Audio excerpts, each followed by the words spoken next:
Emas bersama Bapak Budi Kurniawan selaku penulis Kemilau Investasi Emas, dan juga kebetulan beliau adalah Deputi Bisnis PT Pegadaian Persero Area Jatiwaringin. Assalamualaikum Pak, saya sapa kembali. Waalaikumsalam warahmatullahi wabarakatuh. Senang. Iya Pak. Bapak sehat Pak? Oke. Alhamdulillah sehat. Sebenarnya paling kita mau ngobrol Sehat, Pak. segar. Alhamdulillah ya Pak ya. Mm-hmm. Sebenarnya paling kita mau ngobrol-ngobrol nih Pak hari ini soal apa sih keuntungan kita investasi emas di tengah pandemi corona ini Pak. Gitu. Mm-hmm. Paling hal mendasar pertama yang pengen teman-teman atau Bapak Ibu tahu di rumah adalah kenapa sih Pak kita harus investasi emas? Gitu. Oke. Baik ya. Kalau kita berbicara tentang investasi, tentunya rujukan utamanya mungkin berakhir kepada berapa returnnya, apa untungnya, gitu kan. Jadi, ya kan. Jadi saya pengen menjelaskan dari awal dulu deh. Ya. Yang namanya investasi itu kan para ahli membagi jadi beberapa hal ya. Dari bentuknya ya. Investasi itu kan ada bentuk investasi aset real. Jadi memang investasinya dalam bentuk aset yang nyata.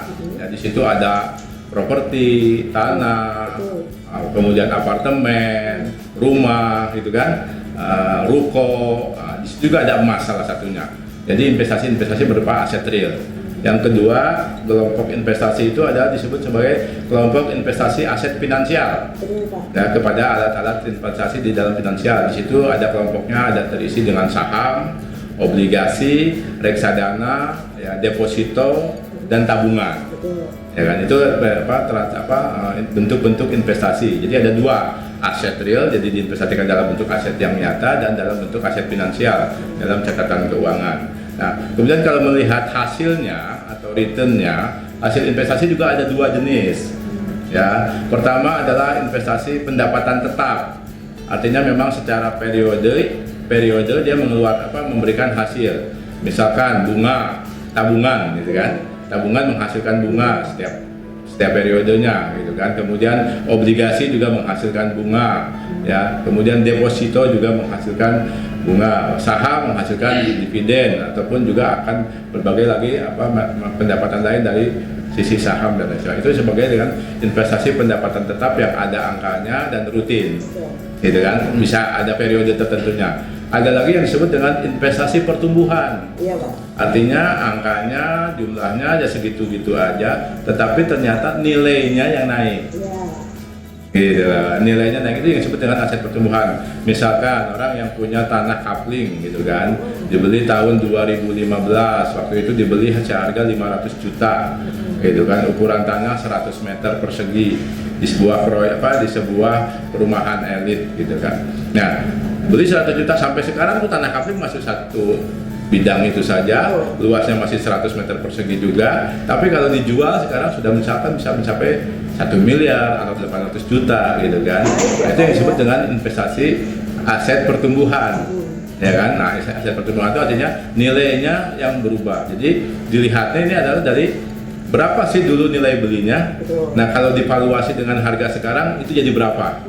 Ketika ada selisih, itu disebut dengan hasil dari investasi berupa aset pertumbuhan. Nah, kalau kita berbicara tentang hasil investasi, bagaimana dengan investasi emas pada saat sekarang, gitu kan? Ya, saya lihat angka di 2 tahun terakhir lah ya. Tahun 2019 harga emas itu meningkat di Indonesia itu 14,5%. Ya, catatan saya menunjukkan bahwa awal tahun 2019 harga emas ada di Rp625.000 per gram. Ya, itu di awal Januari. Nah, akhir Desember kemarin ya, seiring dengan mulainya ada corona ini di Cina, itu harga emas di Indonesia sudah menembus ke angka Rp716.000 per gram. Ya. Ini angka yang saya kutip, yang saya kumpulkan, ini angka harga jual LM batangan antam yang beratnya 1 kilo. Kenapa saya menggunakan yang 1 kilo? Karena yang pecahan-pecahan 1 gram, 5 gram itu lebih banyak ongkos bikinnya, lebih mahal, jadi nggak realistis lah kalau kita hitung sebagai harga acuan. Jadi harga acuan ngambilnya ke ongkos yang 1 kilo karena ongkos 1 kilo termasuk minimal. Nah, jadi Tahun 2019 aja angka investasi emas di Indonesia meningkat di 14,5% dari 625 ke 716. Bagaimana dengan harga emas internasional atau saya sering menyebutnya harga emas dunia? Ya, karena memang harga emas itu berlaku universal dunia, gitu kan. Nah, di dunia itu harga emas di dunia itu malah naiknya lebih tinggi lagi, ya, di angka 18%. Karena awal tahun 2019 harga emasnya itu di 1.282 US dollar per troy ounce. 1 troy ounce itu 31,1 gram. Nah, sekarang sudah di akhir 2019 itu ada di angka 1.514 US dollar per troy ounce. Malah kalau kita hitung itu naiknya 18% kurang lebih, gitu kan. Itu kinerja investasi emas tahun 2019. Bagaimana dengan kuartal pertama tahun 2020? Ya, betul. Gitu kan? Karena sekarang kita baru sampai kuartal pertama 2020. Catatan yang saya punya adalah ternyata emas juga meningkat luar biasa. Seiring dengan pandemi, seiring dengan bayang-bayang resesi, gitu kan. Emas dunia meningkat satu kuartal pertama ini di angka 11,5%. Coba bandingkan. Ya, tahun lalu setahun 18, ya, sekarang satu kuartal aja 4 bulan itu di angka 909. Sekarang udah mulai turun lagi, ada di angka di bawah udah di bawah 900 kalau hari ini, gitu kan, karena memang terjadi fluktuasi harga, gitu. Artinya ketika kita mencatat akhir April itu 21,3%.